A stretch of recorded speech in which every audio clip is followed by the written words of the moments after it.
À l'heure. Tout à fait. OK. Donc, je vais commencer la commission. Bonjour, chers collègues. On a un ordre du jour assez court aujourd'hui.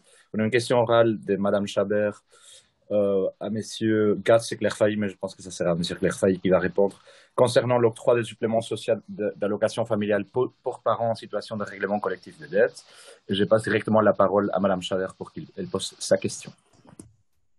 Merci, Monsieur le Président. Alors, Monsieur le Ministre, on en a parlé plusieurs fois. Enfin, on ne parle que de ça, en fait, dans cette commission, mais on sait que la région bruxelloise a modifié toute une série de dispositions concernant le système des allocations familiales à Bruxelles depuis la sixième réforme de l'État.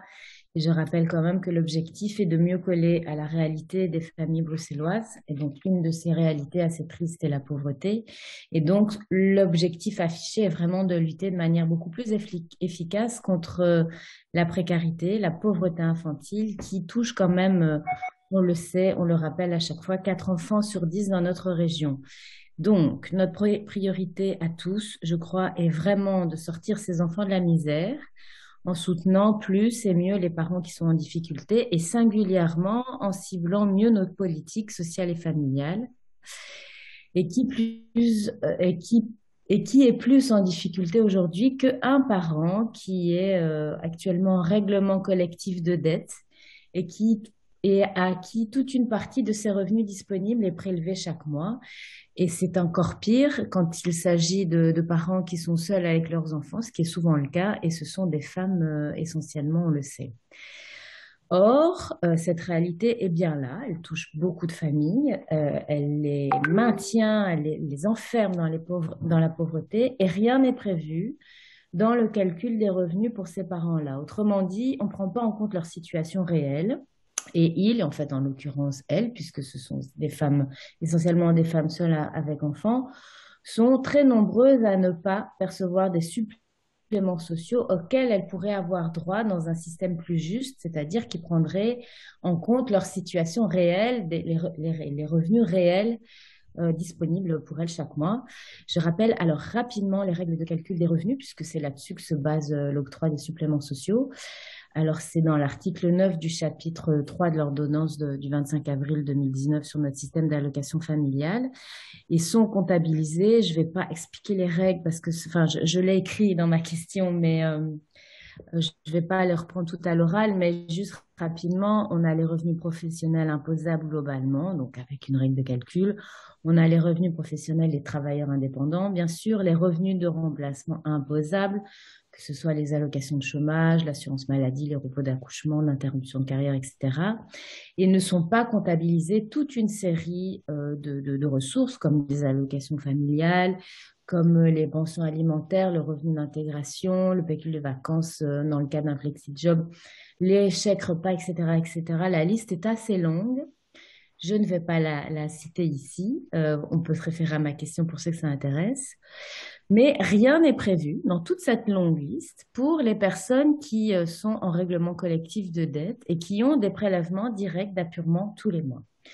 Cette situation est quand même assez dure puisqu'elle entraîne de facto aux enfants des privations de suppléments d'allocation familiale qui pourraient les aider précisément au moment où elles en ont vraiment besoin, ces familles, pour couvrir les frais d'éducation, pour lutter contre cette précarité infantile qui est vraiment terrible, et puis pour soutenir les parents dans cette mission élémentaire et qui est de la responsabilité de tous et de la vôtre en particulier, de garantir à chaque enfant des conditions de vie dignes. Et donc, j'en arrive à mes questions. Est-ce que vous avez connaissance de cette situation-là? Donc, ces parents, essentiellement ces femmes seules avec enfants, qui sont en règlement collectif de dette. Est-ce que vous connaissez alors le nombre de ces familles qui sont dans ce cas de figure? C'est-à-dire, donc je le rappelle, le nombre de familles en règlement collectif de dette et le nombre parmi elles, parmi celles-ci, qui sont privées du supplément d'allocation familiale, alors que si on prenait en compte leurs ressources réelles, elles pourraient y avoir droit. Ça a l'air technique, hein, mais c'est très très concret hein, pour ces familles, croyez-moi. Est-ce que des discussions sont en cours à ce sujet dans les instances de gestion qui gèrent les allocations familiales ou à votre cabinet? Est-ce qu'une réflexion peut-être plus générale sur le mode de calcul du revenu disponible des allocataires est à l'ordre du jour, puisqu'on a un système, et c'est nouveau depuis 2020, qui est fondé en fait sur le calcul des revenus. On se rend compte que certaines personnes ne sont pas bien prises en compte dans ce calcul. Alors, est-ce qu'il y a une réflexion plus générale sur ce calcul et la prise en compte notamment de l'endettement des ménages, qui est quand même une réalité très bruxelloise?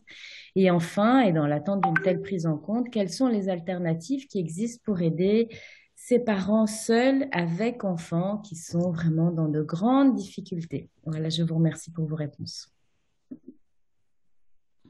À vous la parole, Monsieur le ministre.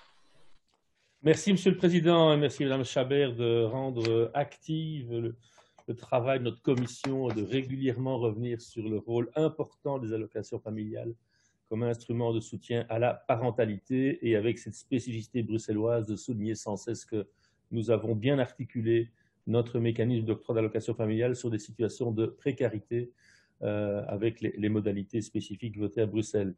Et donc, dans votre question, vous soulevez la problématique du surendettement pour une partie de ces familles. Et le surendettement est évidemment considéré comme un facteur aggravant de la pauvreté qui manque encore de visibilité au sein de la société.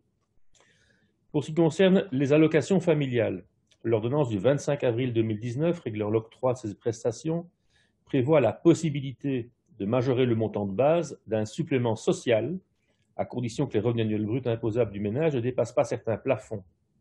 Les organismes bruxellois contrôlent donc si les limites fixées sont dépassées ou non. L'octroi se fait en principe automatiquement et est vérifié. Et vous avez bien vu qu'on a fait une belle avancée dans l'octroi automatique des locations grâce justement à l'exploitation de ces flux de données. On a identifié plusieurs milliers d'enfants qui n'avaient pas accès aux droits. Donc ça rejoint d'autres questions et d'autres débats que nous avons ici. Donc les organismes vérifient si les limites d'octroi de suppléments sociaux sont dépassées ou non. L'octroi se fait en principe automatiquement et est ensuite vérifié 2 ans plus tard sur base des données du SPF Finance afin de vérifier si le revenu familial annuel brut imposable correspond au seuil prévu. Donc, l'existence d'un règlement collectif de dette pour telle famille ou telle personne allocataire ne fait pas partie des éléments à connaître par ces organismes pour déterminer si des suppléments sociaux peuvent être accordés. Je me demandais si je connais le nombre de personnes qui reçoivent des allocations familiales qui sont sous règlement collectif de dette.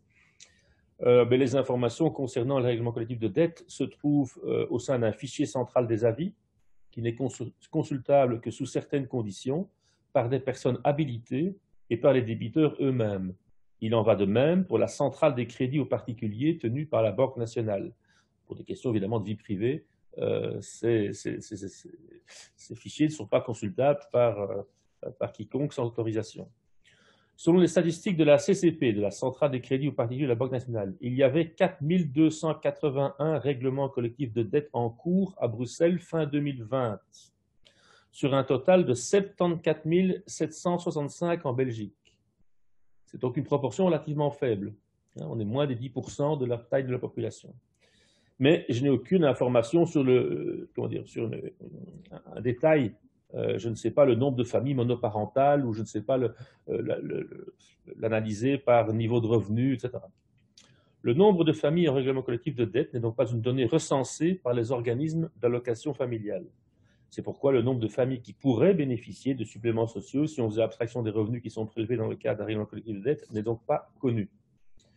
Vous m'interrogez de savoir si on pourrait tenir compte de cette situation sociale plus particulière pour l'octroi des allocations familiales. Est-ce qu'il y a des réflexions à ce sujet? Vous dire que l'efficacité du mécanisme actuel permettant de vérifier les revenus imposables du ménage et donc de rendre définitif l'octroi des suppléments sociaux ne pourra être évalué que lorsque le flux fiscal concernant les revenus 2020 sera réceptionné intégralement dans le courant de l'année 2022. On est toujours dans cette phase intermédiaire. Et donc, même si nous avons déjà pu, par cet octroi automatique, aider quelques milliers d'enfants supplémentaires ou leurs familles, nous ne pouvons pas encore évaluer complètement l'exploitation que nous pouvons faire de ce flux d'informations venant du ministère des Finances. La fin 2022 sera le moment d'un premier regard, d'une première évaluation de l'exploitation de ce flux d'informations sur les revenus des ménages. Toute réflexion sur la prise en compte de l'endettement des ménages, ça c'est votre question spécifiquement, devra par conséquent tenir compte des procédures d'octroi automatiques et fiables du supplément social. Comme précisé, il n'existe pas à ce jour de flux permettant de connaître de manière centralisée les procédures en règlement collectif de dette. Par ailleurs, cette problématique n'a pas fait l'objet à ce stade de discussion dans les instances compétentes pour la gestion des allocations familiales. Et il faut aussi insister sur le fait que les procédures actuelles d'octroi des suppléments sociaux visent à être automatisées au maximum afin de déterminer de manière sûre si les organismes de paiement peuvent ou non accorder un droit. À cet égard, il y a lieu de noter que le critère de revenu brut imposable est un critère pertinent, universel pour tous les ménages, si je peux dire, et assez global, permettant d'organiser cette automatisation. Et puis la question se pose de savoir si une mesure qui serait prise uniquement en faveur des personnes bénéficiant d'un règlement collectif de dette ne serait pas une source de discrimination à l'égard d'autres situations d'endettement. Il en va ainsi, par exemple, des procédures amiables de médiation de dette, compétences des CPS, et qui me signale faire face à une hausse de ces demandes. Donc il n'y a pas actuellement d'universalité, entre guillemets, de la mesure des situations de pauvreté accrue par des situations de remboursement d'endettement. Donc pour conclure, Madame la députée, l'octroi de suppléments sociaux d'allocation familiale pour parents en situation de règlement collectif de dette n'est donc pour l'instant pas à l'ordre du jour. Néanmoins, une réflexion concernant le mode de calcul du revenu disponible du ménage des allocataires et les alternatives permettant de venir spécifiquement en aide aux parents solos en situation de règlement collectif de dette pourrait être envisagée lors de la réception du flux fiscal dans le courant de cette année. Vers la fin de cette année, nous évaluerons déjà si toutes les procédures mises en place sont déjà efficaces, efficientes et rapides. Et puis, nous pourrons avoir d'autres réflexions, mais comme je l'ai indiqué, il y a une difficulté à obtenir cette information de manière fiable et universelle et ne pas créer de nouvelles distorsions. Et enfin, pour terminer, votre question très légitime sur des situations de précarité particulière de certaines familles en situation de règlement collectif de dette relève peut-être plus de la généralité des mécanismes ou des instruments de lutte contre la précarité que du seul mécanisme d'allocation familiale et pourrait peut-être plus se trouver à être intégré dans les réflexions de l'aide sociale en particulier, du rôle des CPS à cet égard. Voilà ce que je voulais vous dire ce matin. Je vous remercie de votre attention. Merci, Monsieur le Ministre. Madame Chabert? Oui, merci, Monsieur le Président. Beaucoup de choses. La première, c'est qu'en effet, je me doutais que vous n'auriez pas les données précises, mais donc je ne peux que vous enjoindre du haut de votre autorité de demander ça aux organismes de paiement, que ce soit la caisse publique et les 4 caisses privées, de leur demander de travailler ça. Vous avez cette autorité-là, moi je ne l'ai pas. Donc voilà, je pense que ce serait vraiment intéressant de faire aussi travailler les organismes de paiement par rapport à ça. Première chose, une fois qu'on a ces données, une fois qu'on aura le flux fiscal, je sais bien qu'on l'attend, on devrait l'avoir cet été, le temps de l'analyser à la fin de l'année, étudier alors ça, mais il nous faudra les données et vraiment avoir cette réflexion sur le mode de calcul des revenus. J'entends que c'est 10% de la taille de la population, mais c'est beaucoup.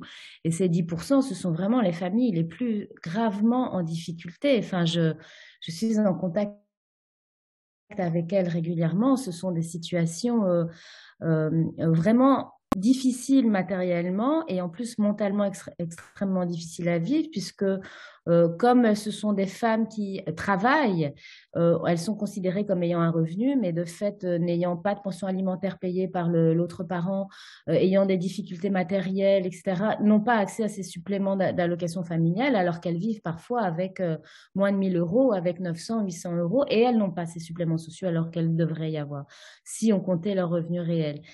Donc, je pense que cette situation devrait être une priorité. J'entends bien le point d'attention à ne pas discriminer entre les familles qui sont en règlement de dette à l'amiable, notamment via les CPS. Donc, évidemment qu'il faut travailler avec les CPAS. Cela dit, je rappelle que l'objectif premier de ce nouveau système d'allocation familiale bruxellois, vous l'avez dit, c'est le soutien à la parentalité, mais c'est surtout la lutte contre la pauvreté. Et donc, je pense qu'on peut encore améliorer cet outil qui est le plus efficace en matière de lutte contre la pauvreté infantile pour vraiment aider nos familles les plus en difficulté dans la région. Voilà, je vous remercie. Merci, Madame Chabert. Ceci clôture l'incident, mais aussi notre commission. Et je vous donne rendez-vous sur convocation du président. Et bonne journée, collègues. Merci, Monsieur le Président. Bonne journée. Merci, Mme Chabert. Merci, bonne journée.